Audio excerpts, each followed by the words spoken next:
이번 주 세미나는 31기 양순이 학생께서 진행해 주시겠습니다.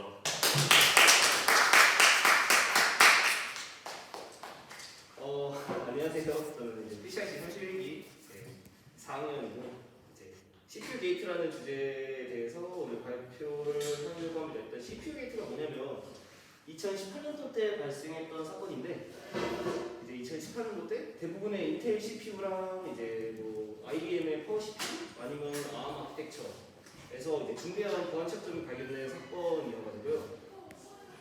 그래서 이제 발견된 취약점들이 이제 보안 시스템을 무시하고 이제 시스템을 거의 완전히 무너뜨릴 수 있는 시간적인 버그가 발생한 사건이라서 이제 그냥 단순한 보안 이슈가 아니라 게이트라고 이제 이름이 붙여지는 사건입니다. 그래서 이 CPU 게이트라는 사건은 결국에는 두 가지 취약점이 발견된 걸로 나뉠 수 있는데 이제 왼쪽에 보는 것처럼 멜트다운이랑 오른쪽에 이제 스펙터라는 보안 취약점이라는 명칭이 붙었고요. 그래서 이번 세미나에서는 CPU 게이트 관련해서 이제 뭐 인텔이 어떻게 대응하고 이제 어떤 영향력을 끼쳤는가보다는 이런 취약점들이 이제 컴퓨터에서 어떻게 동작하는지 그 동작 원리를 좀 전공자 입장에서 바라보는 게 좀 목표입니다.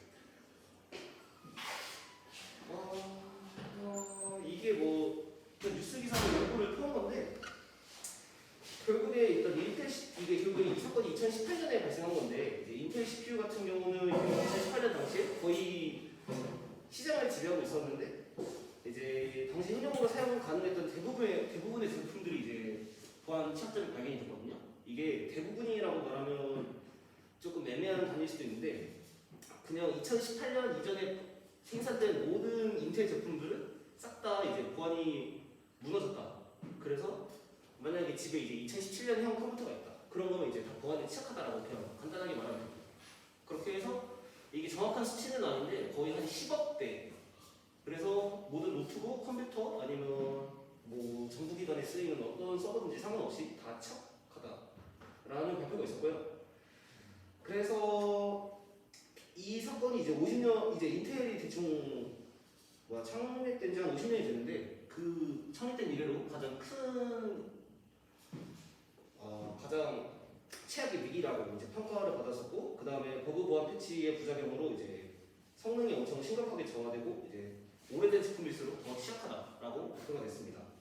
이게 뭐 OS 업데이트나 이런 걸 막을 수도 있는데 그렇게 하면 성능 저하가 엄청 심해지는 문제가 발생합니다. 이게 잠시만요.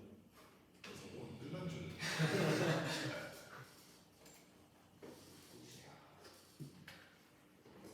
OS 업데이트 같은 경우를 통해서 이 보안 취약점을 해결하려고 하면 거의 성능 저하가 30% 아니면 다른 뭐 시스템콜 같은 경우에는 거의 70%까지도 성능이 저하되는 경우가 발생한다고 합니다. 그래서 이거는 일부 뉴스인데 이거 말고도 되게 다른 많은 뉴스들이 있고요. 그래서 이 멜트다운이 얼마나 위험한가를 보여주는 짧은 유튜브 영상인데요. 설마 이거 실화인가? 혹시 이미지 또 오신 거 아니에요? 설마. 일단은 찾아서 봐야겠네. 잠시만요. 어차피 별로 안 걸려서.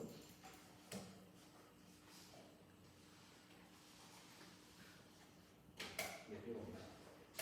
요건데.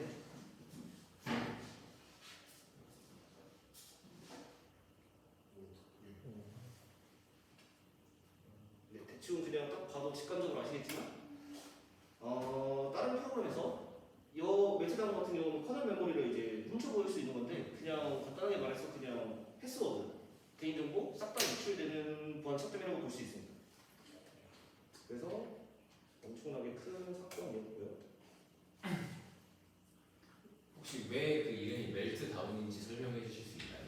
네, 이제 그거를 일단은 멜트다운 같은 경우는 이게 결국에는 약간 그림을 봐도 알듯이 약간 흘러내리는 느낌이잖아요. 사실 저 실드가 이제 결국 보안을 의미하는 건데 그냥 보안을 싹 다 뚫어버린다는 의미를 가지고 있습니다. 그리고 스펙터 같은 경우는 얘가 결국에는 유령 그리고 손에는 이제 브랜치라는 걸 들고 있는데 결국에는 얘 같은 경우는 멜트다운보다는 조금 덜 위험하지만 잡기가 매우 어렵습니다. 그러니까 얘가 취약적 악성 코드라고 판별 자체를 하는 게 매우 어려워서 이제 유령이라는 이제 이름을 붙여줬고요. 그래서 일단 이번 세미나 목표는 이렇게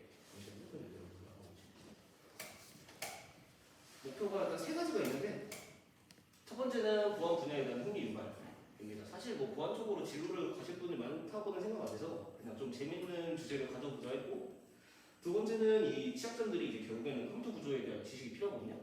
그래서 1, 2학년 입장에서는 약간 그냥 이런 거를 나중에 배울 거구나라고 생각하시면 될 거고 3, 4학년 입장에서는 한번 복습하라고 좋은 기회를 마련해 주려고 했고요. 그 다음에 마지막으로는 이제 CS 지식의 필요성 강조라고 제가 써놨는데 결국에는 우리가 컴퓨터공학과를 다니면서 약간 취업 준비에만 매몰되는 경향이 있긴 한데 그래서 컴퓨터 구조나 운영체제에 대해서 조금 등한시하는 케이스가 좀 있어요. 근데 저 같은 경우는 그렇게 생각을 안 해서 이제 컴퓨터 구조가 실생활에서 이런 식으로도 쓰일 수 있다.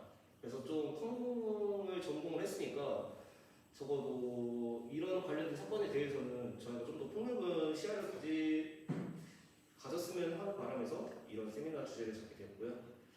개요는 다음과 같습니다. 그래서 스펙터와 메타다운을 살펴볼 건데 이제 맨 위에 무슨 플로시드 앤 리드 더틱이라고 갑자기 뜬금없는 공격이 하나 나와 있거든요. 이제 얘는 이제 두 아래 두 개 있는 CPU 게이트에 해당하는 것들의 베이스가 되는 공격입니다. 그래서 이 세 가지에 대한 백그라운드와 이 공격들이 어떻게 진행되는지 그리고 마지막에는 얘네들이 얼마나 위험한지 간단하게 살펴보려고 합니다. 출처는 이렇게 되어 있는데 일단은 거의 대부분의 출처가 이제 컴퓨터 구조 권광 교수님 강의로거든요. 그래서 많이 익숙하실 거예요. 그래서 플로시드 리로드도 어떻게 좀 설명을 하려고 하는데 말이 어렵죠? 무슨 캐시 사이드 채널 어택이며 무슨 정보를 추출한다 이렇게 나와 있는데 아마 아무도 못 알아들으실 거예요. 이렇게 나와 있으면. 그래서 차근차근 설명해 보고자 합니다. 일단은 컴퓨터 구조라고 하면 저희가 일단 크게 세 개가 나뉘잖아요. 첫 번째가 CPU, 두 번째가 메모리, 세 번째가 이제 하드디스크를 이렇게 제가 그려놨는데 결국에는 프로그램은 하드디스크에 저장이 되고 그 하드디스크에 저장되어 있는 프로그램을 가운데 있는 메모리로 가져와서 프로세스로 실행을 시켜놓은 다음에 CPU가 그 프로세스를 읽어서 코드를 가져온다던가 아니면 데이터를 가져올 수도 있겠죠. 그래서 이런 식으로 나와 있는데 그냥 구조가 이렇게 생겼다라고만 알아두시면 될 것 같아요. 그래서 저 가운데 있는 그림이 그러니까 이 그림이 이제 메모리에 해당되는 거고 당연히 왼쪽에 있는 CPU에 해당이 될 거예요. 근데 일단은 결국에는 메모리에 있는 데이터를 CPU로 가져와야 될 텐데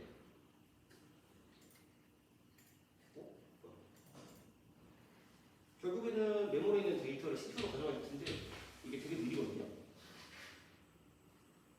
되게 느려요. 그래서 이 데이터를 가져오고 하면 결국에는 메모리로부터만 가져와야 되니까 이게 너무 불편한 거예요. 이게 너무 느리다 보니까 그래서 이 CPU와 메모리 사이에 캐시라는 아주 그냥 임시 저장 장치를 잠깐 만들게 됩니다. 그렇게 되면 이 데이터를 메모리에서 가져오는 게 아니라 캐시에 저장해놨다가 나중에 필요할 때마다 캐시에서 빠르게 가져올 수 있습니다. 그래서 캐시는 이제 구조가 이렇게 나와 있는데 프로세스에 붙어 있어요. 그래서 그냥 이 그림을 이해하실 필요는 없고 CPU랑 캐시가 가까이 있기 때문에 데이터를 빨리 가져올 수 있다. 그리고 CPU랑 메모리는 멀리 떨어져 있기 때문에 데이터를 가져오는 게 느리다. 정도로만 이해해 주시면 될 것 같아요. 이런 식으로 나와 있는데 저희가 이제 여기서 중요하게 살펴볼 것이 저 맨 아래 있는 쉐어드 L3 캐시라고 하는 부분이 있거든요. 이제 얘는 뭐냐면 저희가 캐시를 설명할 때 저기 L1, L2, L3라고 되어 있는 칸이 있을 거예요. 이렇게 되어 있는 게 칸이 있는데 L1과 L2 같은 경우는 코어마다 할당이 되는데 저 L3는 모든 코어가 공유하는 캐시거든요. 그래서 이 그림을 보시면 이 각각의 여기 코어가 4개가 있잖아요. 그래서 코어 안에는 L1 캐시, L2 캐시가 각각 있는데 이제 이 4개의 코어가 하나의 L3 캐시를 사용하게 됩니다. 이거는 넘어갈게요. 죄송해요. 이것도 같이 설명해야 돼요. 그래서 일단은 여기까지가 컴부에서 배운 내용이고요. 근데 이제 인텔의 한정에서 인텔에서는 이 캐시가 인클루시브하다는 특성을 가지고 있거든요. 이게 뭔 말이냐면 L1에 데이터가 있다고 치면 얘는 무조건 L3에 존재해야 됩니다. 그리고 반대로 L3의 데이터가 만약에 데이터가 L3에서 사라진다면 L1과 L2에 있는 동일한 데이터도 같이 사라지게 돼 있어요. 이거를 인클루시브한 특성이라고 보거든요. 이러한 특징을 이용해서 공격을 하는 게 플러시드 앤 리로드 공격입니다. 공격 순서는 이렇게 다음과 같이 진행되는데 먼저 캐시에 있는 특정한 데이터를 지워버립니다. 그러고 나서 한 뭐 10초, 뭐 아니면 1분 될 수도 있고요. 그냥 특정 시간을 계속 기다려요. 그랬다가 이제 메모리에 있는 데이터에 접근을 합니다. 근데 만약에 이렇게 데이터 접근하는 속도가 느리다면 얘는 접근을 하지 않았다는 뜻이 되고, 반대로 접근이 많이 빠르다면 사용자가 이거에 대해서 접근했다라고 나와 있는데 뭔 말인지 모르겠죠? 네, 좀 이해가 안 되니까 예제를 들어볼게요. 만약에 결국에는 캐시에 만약에 이런 데이터가 있다라고 가정을 해봅시다. 메모리에 있는, 결국에는 캐시라는 거는 메모리에 있는 데이터를 가져오는 거거든요. 그렇기 때문에 메모리에 뭐 A, B, 10, 20, 그 다음에 배열이 이렇게 저장되어 있는데 그중 일부를 캐시에 저장을 한 상태라고 봅시다. 그때 공격자가 캐시를 싹 비워버려요. 그러고 나서 1분을 기다렸다고 칩시다. 1분을 기다릴 동안 저 앨리스라는 친구는 뭐 프로그램을 돌리고 있을 거니까 특정 데이터에 접근을 했겠죠? 뭐 이런 식으로 접근했다고 칩시다. 그러고 나서 다시 이제 트루디가 저 메모리에 있는 모든 데이터에 접근을 할 거예요. 근데 여기서 트루디가 A에 접근할 거면 결국 저 트루디는 A를 메모리에서 가져와야 되기 때문에 시간이 되게 오래 걸립니다. 근데 트루디가 B라는 데이터에 접근하기 위해서는 캐시만 가면 돼요. 그래서 굳이 뭐 메모리에서 접근하는 것보다 더 빠르게 데이터를 가져올 수 있습니다. 약간 그래서 데이터가 이런 식으로 나뉘는데, 이 데이터 표를 잠깐 살펴보면 저 B 그리고 A0 그 다음에 A3에 대해서는 접근 시간이 되게 빠른 걸 알 수 있고, 그 다음에 캐시에는 존재하지 않지만 메모리에 존재하는 데이터들에 대해서는 이제 어세스 타임이 되게 오래 걸리는 걸 확인할 수 있어요. 이걸 이용해서 트루디는 결국 이거의 목적이 뭐냐?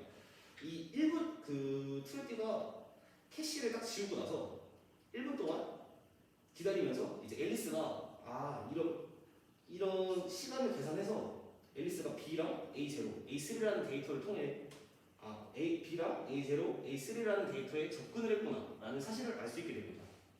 결국에는 이 1분이라는 시간 동안 앨리스가 어떤 데이터에 접근했는지를 알 수 있는 공격이 이 플러시된 리로드 공격입니다.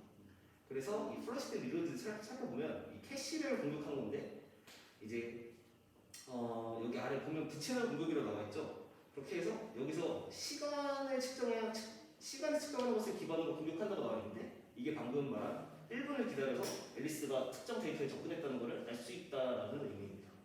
이런 식으로 하는 게 플러시된 리로드 공격이고요. 이제 이걸 바탕으로 두 가지 공격이 진행이 돼요.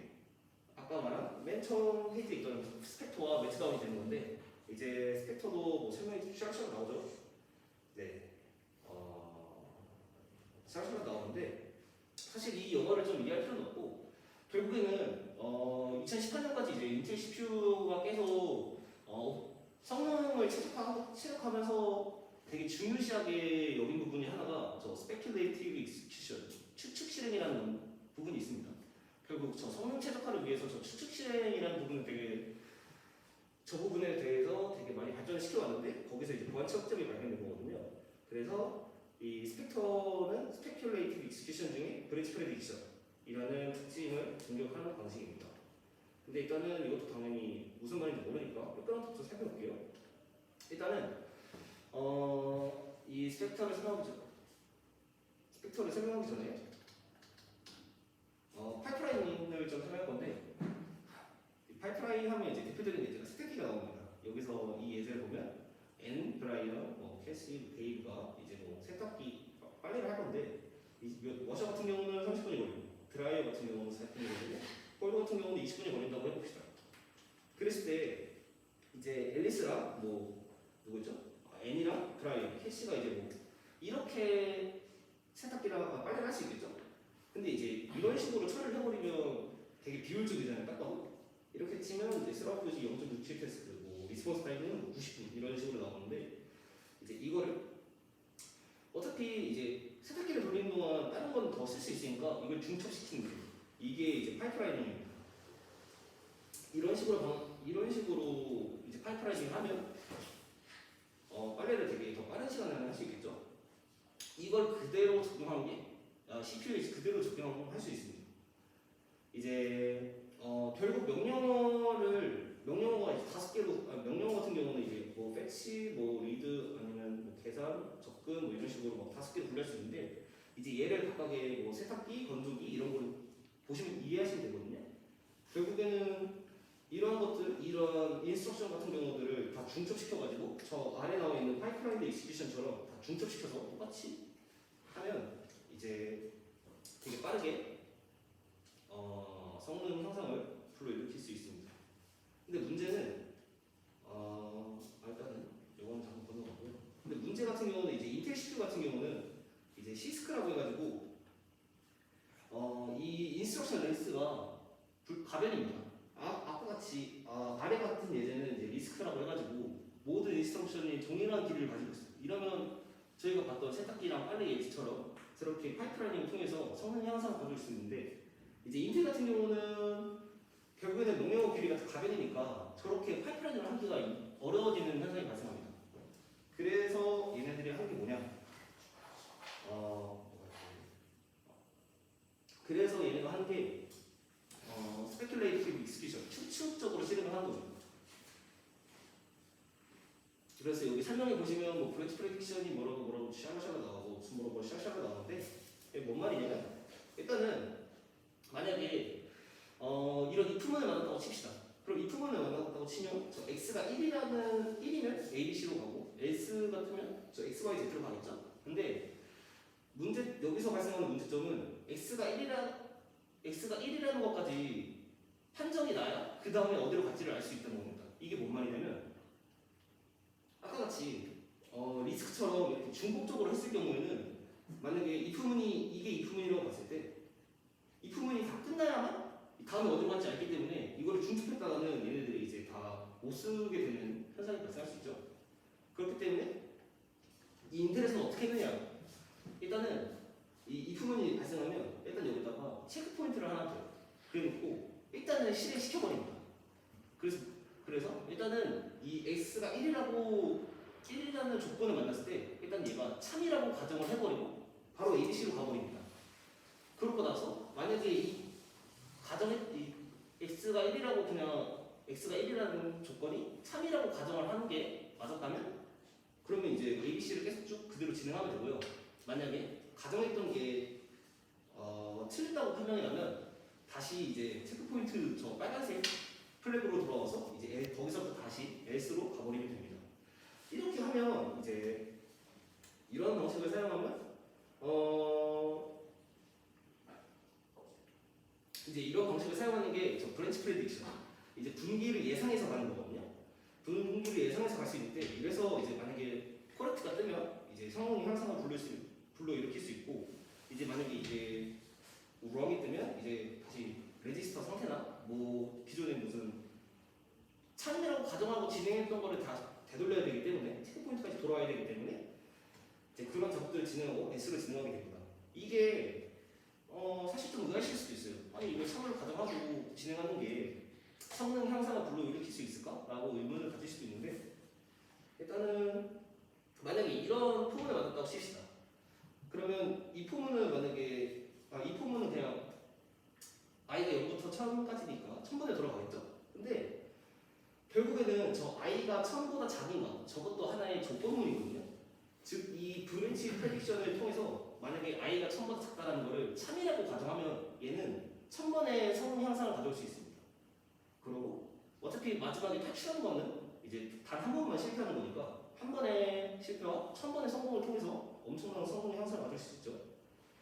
근데 이제 그러면 성능 향상하는 건 좋은데 아까 이 x가 1이라는 걸 참이라고 가정을 하고 진행한 건 좋은데 만약에 이 가정이 틀렸다고 한다면 결국 이 wrong이라는 상태에 판명이 난다면 어떤 일이 일어나냐면 원래는 이제 레지스터 정확하게는 뭐 ABC 작업을 하면서 뭐 레지스터를 돌리고 다시 뭐 레지스터에서는 뭐 이제 여러 가지가 있어요. 뭐 프로그램 카운트도 돌릴 수도 있고 다른 것도 돌릴 수 있는데 근데 이제 여기서의 가장 큰 문제점은 제가 빨간색으로 써놨는데 캐시 상태가 되돌아가지 않는다는 겁니다. 뭔 말이냐면 만약에 이 포문 안에 이거 말고 이 포문 안에서 저 x가 1이라고 하는 저 조건문이 3이라고 가정을 하고 ABC를 진행했는데 만약에 저 x가 1이 아니었어요 사실. 그래서 else로 가야 되는 건데 실수로 ABC를 실행시켜 버렸어요. 그러면 다시 저 ABC 실행했던 거를 싹 다 돌리고 XYZ로 가야 되는데 문제는 저 ABC를 실행하면서 접근했던 데이터들이 아까 그 캐시에 저장이 됩니다. 그래서 이 캐시, 그러니까 실제적으로는 실행하지 말았어야 되는 명령어를 실행해서 캐시에 들어가면 안 되는 것이 들어가 버린 거예요. 그럼 이제 그걸 이용해서 공격자는 아까 저희가 배웠던 플러시된 그 공격을 이용할 수 있습니다.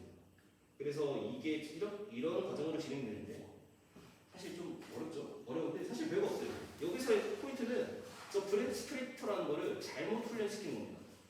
뭐 코드 보시면 사실 코드 자체는 제가 조금 어렵게 써놓긴 했는데 어려운 게 없거든요. 일단은 저 왼쪽의 함수를 보시면 x가 버퍼 사이즈보다 작으면 그냥 버퍼에 접근해요. 만약에 x가 버퍼 사이즈보다 크면 접근하지 못하겠죠.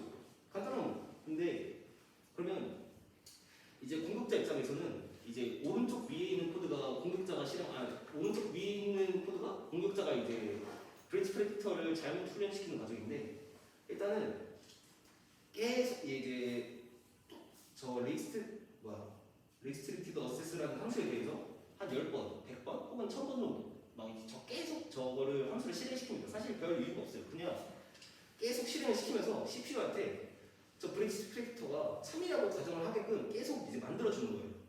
쓸모없는 함수를 계속 10번씩, 100번씩 실행을 시켜놓고 맨 마지막에서는 이제 버퍼의 사이즈를 넘어가는 저 라이저 x를 통해서 저 함수 라이저 x를 이제 문제로 아르규멘트로 넘겨주고 함수를 실행시킵니다.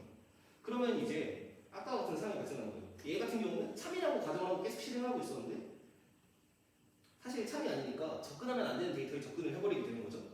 근데 그 데이터가 결국 캐시에 들어가기 때문에 공격자는 그 캐시에 있는 거를 플러시된 리드 공격을 통해서 얻어낼 수 있습니다.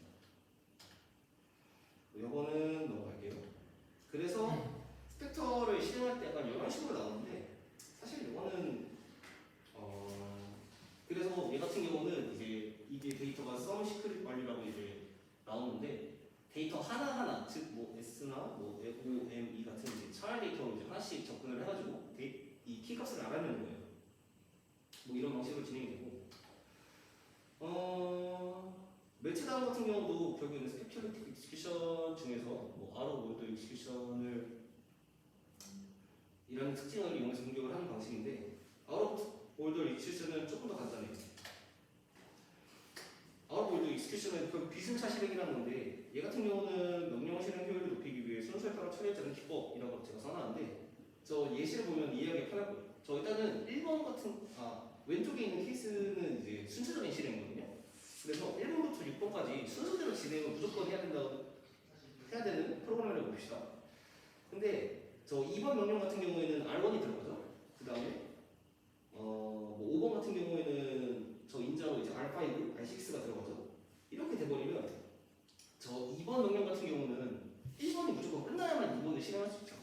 그 다음에 2번 같은 경우도 3번이 끝나야 되고 3번도 4번이 끝나야 되고 4번도 5번이 끝나야 되고 5번도 6번도 5번이 끝나야 됩니다.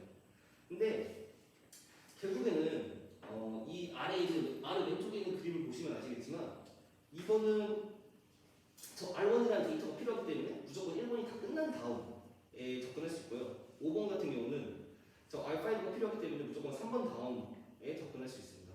그렇게 돼서 명령어가 되게 길어져요. 그 실행 시간이 되게 길어져요. 근데 저 1번, 2번, 3번, 4번, 5번, 6번을 굳이 꼭 순서대로 수행하지 않아야 된다고 가정을 하면 일단은 1번, 3번, 4번을 그냥 같이 동시에 실행시켜버립니다. 그런 다음에 2번과 뭐 5번을 실행시켜놓고 마지막으로 6번을 실행시키면 오른쪽 그림처럼 훨씬 더 짧은 시간 안에 동일한 작업을 수행할 수 있어요. 이게 아로 월드 익스큐션 미순차 실행이라고 하는 거거든요. 이렇게 하면 성능 향상이 되게 엄청나다고 해요. 근데 이것도 결국엔 똑같아요. 일단 요까지가 이제 비순차 실행에 대한 건데 결국에는 이 빨간색 칸이 실행하는 부분인데 이제 이번처럼 이제 대기 시간이 길어지면 결국에는 실행하는 시간이 길어진다는 건데 오른쪽 그림 같은 경우는 이제 뭐 대기하는 시간을 최대한 딴 걸로 돌려가지고 써버리면 금방 끝낼 수 있다라는 설명이고요. 근데 결국에는 얘도 비순차 실행도 아까와 같이 마찬가지로 실행하지 않아야 되는 거를 실행시켜서 그래서 접근하면 안 되는 데이터에 접근을 해서 그 데이터를 캐시에 억지로 집어넣고 아까 프로시드의 리로드 공격을 통해서 캐시에서 그 데이터를 빼오는 겁니다. 그래서 영어는 코드 간단하죠. 얘는 저 레이스 이세션은 무조건 예외를 발생시키는 함수라고 가정을 해봅시다. 그리고 아래에서는 접근하면 안 되는 데이터에 접근을 할 거예요. 근데 아까 비순차 실행에 의해서 레이스 이세션은 되게 오래 걸린다고 가정을 하고 저 아래에 있는 이제 프로브 어레이 배열에 대해서 접근하는 거는 되게 금방 한다고 가정을 합시다. 그러면 CPU 같은 경우는 결국에는 레이스 이세션보다도 저 아래에 있는 명령을 더 먼저 처리하게 될 거예요. 그렇게 되면 원래는 절대로 접근하지 말아야 될 텐데 일단은 접근을 해버리고 그러고 나서 그 데이터를 캐시에 집어넣고 캐시에서 가져올 수 있게 됩니다.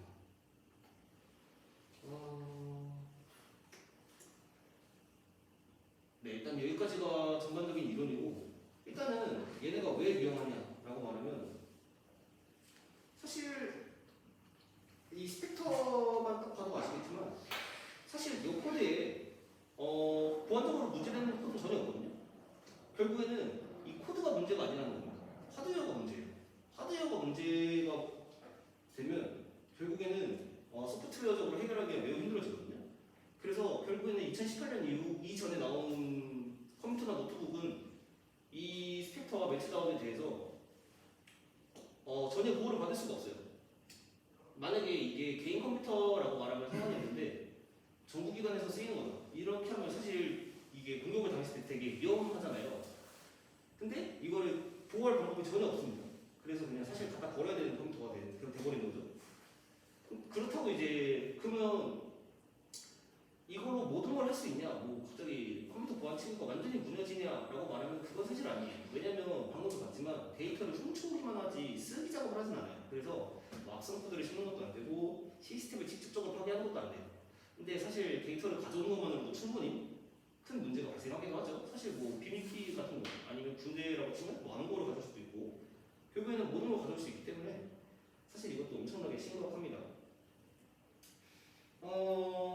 일단은 스펙터와 멜트다운에 대해서 제가 간략하게 그냥 일단은 차이점으로 이렇게 구별을 해놨는데요. 스펙터 같은 경우는 이제 다른 프로세스에 접근이 가능하고 실제로는 근데 다른 프로세스에 접근이 가능한데 실제로는 사실 조금 쓰기가 어려워요. 왜냐면 우리가 스펙터를 봤을 때 아까 이런 코드를 봤었잖아요.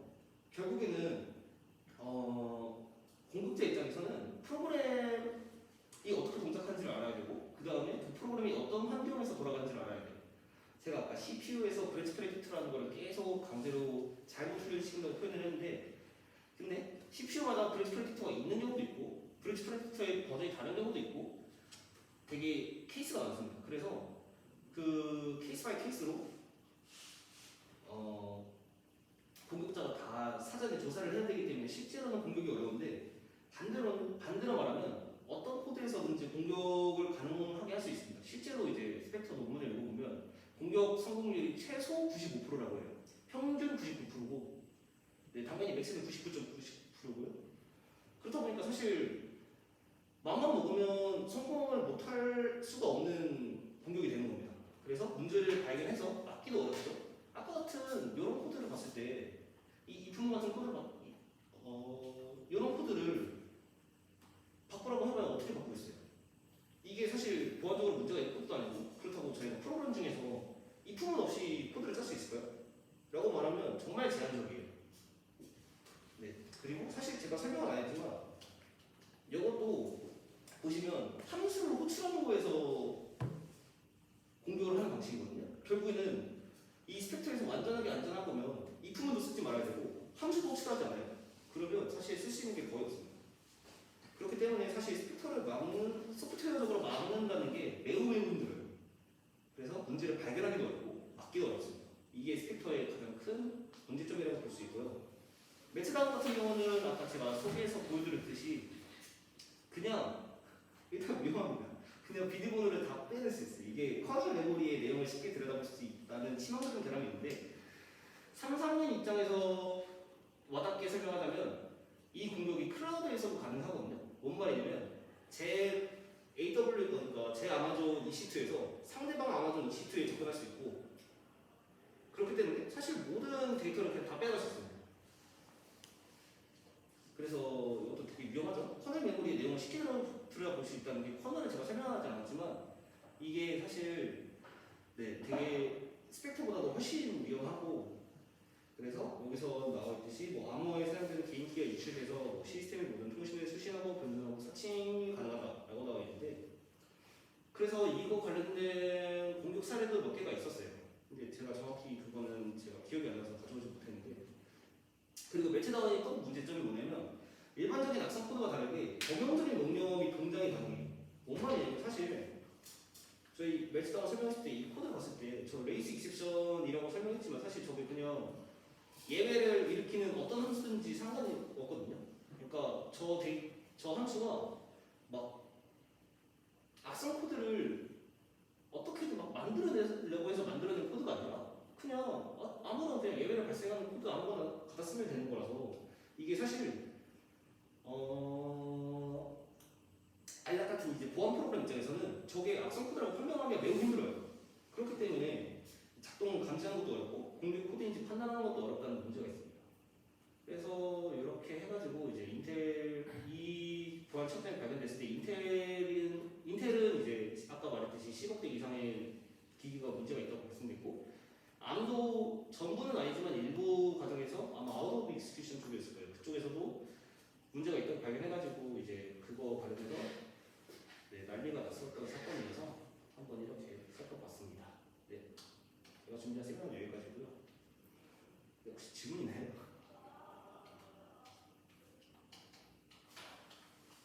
없을까요? 그럼 여기까지 발표를 마치겠습니다.